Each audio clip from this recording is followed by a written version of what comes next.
Hello all. I again welcome you to your science class. We were studying our new lesson, that is changes around us.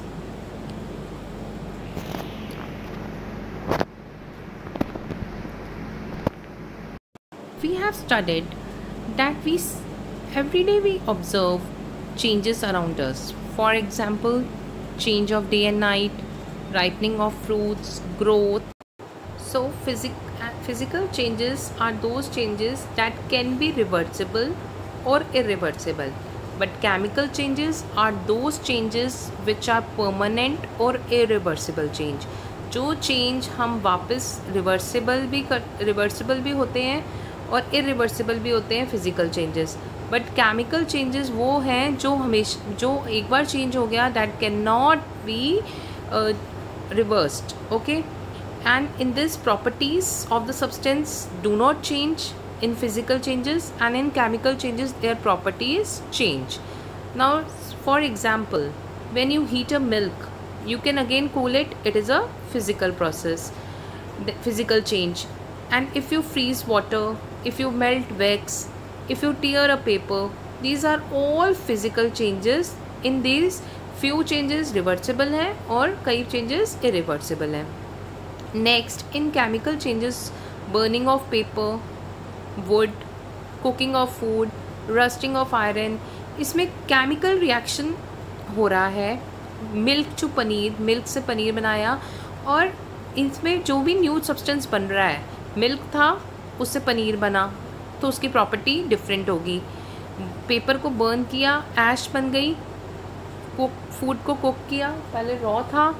तो ये सब चीज़ें properties में, जो इसके product जो बन रहे हैं उसमें प्रॉपर्टीज़ में चेंज आता है. Now we come to most important difference between physical and chemical change, that is change in which no new substance is formed. ऐसा चेंज जिसके अंदर कोई भी न्यू सब्सटेंस नहीं बनता है is a physical change. But in chemical change जो एक न्यू सब्सटेंस का फॉर्मेशन होता है जिसकी प्रॉपर्टीज़ पुराने सब्सटेंस से बिल्कुल डिफरेंट होती है. Like bud to flower. Bud कली है, ठीक है, और जब वो पूरा प्रॉपर ग्रो कर जाती है तो it is converted into flower. तो दोनों की प्रॉपर्टीज़ बिल्कुल डिफरेंट है. Rusting of iron is also an example of chemical change. अब क्या होता है कि जब आयरन को जंग लग जाती है तब उसकी प्रॉपर्टीज़ बिल्कुल चेंज हो जाती हैं. There is a chemical reaction and that is an example of chemical change. Cooking of food, ये तो बहुत कॉमन है कि आप अनकुक्ड फूड को देखो तो उसकी अपीयरेंस भी डिफरेंट होती है, उसका टेस्ट डिफरेंट होता है, और when you cook that food तो उसकी अपीयरेंस देखने में भी वो चेंज लगता है, उसके टेस्ट भी चेंज हो जाता है. तो these are all examples of chemical change. तो केमिकल चेंज वो चेंजेस हो गए जिसमें एक न्यू सब्सटेंस फॉर्म होता है and they are permanent and irreversible change, और जो न्यू सब्सटेंस बनता है उसकी प्रॉपर्टीज डिफरेंट होती हैं. और फिज़िकल चेंजेस वो चेंजेस हैं जिसमें कोई न्यू सब्सटेंस नहीं बनता, that can be reversible, can be reversible, और इनकी प्रॉपर्टीज़ सब्सटेंस की चेंज नहीं होती हैं. Burning of a candle. Burning of a candle is often considered as a physical change. वैसे अगर देखा जाए तो ये physical change हमें लगता है, बट अगर हम इसको साइंटिफिक रीज़न से देखें तो it is both physical and chemical change. अब देखो होता क्या है कि when you burn a candle तो वैक्स मेल्ट होती है, आप उसको वापस से सॉलिडिफाई कर सकते हो and you can reshape it into a candle. But ऐसा नहीं है, there is a chemical reaction also take place. क्या होता है, जो मोल्टन वैक्स होती है या मेल्टेड वैक्स होती है, it vaporises near the candle flame. Candle flame के पास वो वेपर्स के फॉर्म में हो जाती है ड्यू टू हीट. एंड जब ये वेपर्स वैक्स के बर्न होते हैं, they produce a new substance which is carbon dioxide water vapor, heat and light. So it is also a chemical change. So thus when a candle burns, both physical and chemical changes occur. So melting of wax is a physical change and a burning of wax is a chemical change. Now next is expansion and contraction of substances. An increase in size of an object on heating is expansion. A decrease in size of an object on cooling is a contraction. Okay, expansion and contraction, ये words आप लोगों ने सुने होंगे. So now we will study what are the. क्या होता है कि कुछ substances अपना size increase करते हैं when they are heated.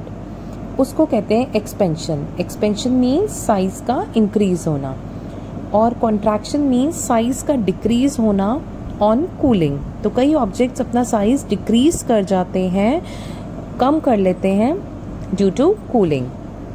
और ये जो extent है कि वो कितना expand हो रहे हैं या कितना वो contract हो रहे हैं,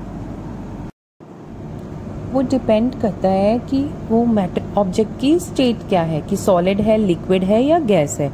so the amount of expansion and contraction सबसे ज़्यादा गैसेस में होता है, फिर उससे कम लिक्विड्स में और उससे कम सॉलिड्स के अंदर. अब हम देखेंगे इनके एग्जाम्पल्स के थ्रू कि क्या इनकी एप्लीकेशन है हमारी डे टू डे लाइफ में, और उससे ये आपका एक्सपेंशन और कॉन्ट्रैक्शन का कंसेप्ट और क्लियर हो जाएगा आप लोगों को. सबसे कॉमन एग्जाम्पल है थर्मामीटर. थर्मामीटर में क्या होता है, it works on the principle of expansion. Thermometer के अंदर आगे एक बल्ब होता है जिसके अंदर मर्क्यूरी प्रेजेंट होता है, जो आपकी बॉडी के साथ कांटेक्ट में लगता है, जिससे हम बॉडी टेम्परेचर या बॉडी टेम्परेचर या किसी भी ऑब्जेक्ट का टेम्परेचर जो दूसरे थर्मामीटर से आपको मेजर करना होता है, तो वो बल्ब उस ऑब्जेक्ट को के साथ टच में रखते हैं. व्हाट हैपन्स, जो मर्क्यूरी प्रेजेंट होता है वो गर्म होके बॉडी हीट से या उस सब्सटेंस की ऑब्जेक्ट की हीट से एक्सपेंड करता है और वो उस ट्यूब के ऊपर मूव करना स्टार्ट कर देता है. एंड व्हाट हैपन्स, उसके ऊपर इंडिकेशंस लगे होते हैं, नंबरिंग दी होती है टेम्परेचर की, और जितना बॉडी टेम्परेचर होता है या उस ऑब्जेक्ट का टेम्परेचर होता है, मर्क्यूरी उतना ज़्यादा एक्सपेंड कर देता है एंड यू कैन नो कि कितना बॉडी टेम्परेचर है. Next example is metal RIMS can be fitted on a wooden wheel. आपने देखा होगा व्हील्स के ऊपर मेटल की रिम फिट की जाती है, उस पर भी एक्सपेंशन और कॉन्ट्रैक्शन का होता है कंसेप्ट. इसमें क्या करते हैं कि मेटल रिम को हीट करते हैं. On heating what happens, metal rim expands. Metal rim expand करती है and easily slips over wooden wheel, and then they on cooling the metal rim contracts and it fits tightly on the wheel. So and on this principle we can also use, matlab it is used to fix handle, ring part of metal tools. Firstly they are heated and on heating they are expanded, and then after that they are cooled, and on cooling the ring part contracts and they regain their original shape. So in this way wooden handle fixes tightly into the ring. There are some more examples. Metals such as gold, iron, they are softened on heating. They are molded, beaten into different shapes. So with this we have finished with this chapter. Thank you.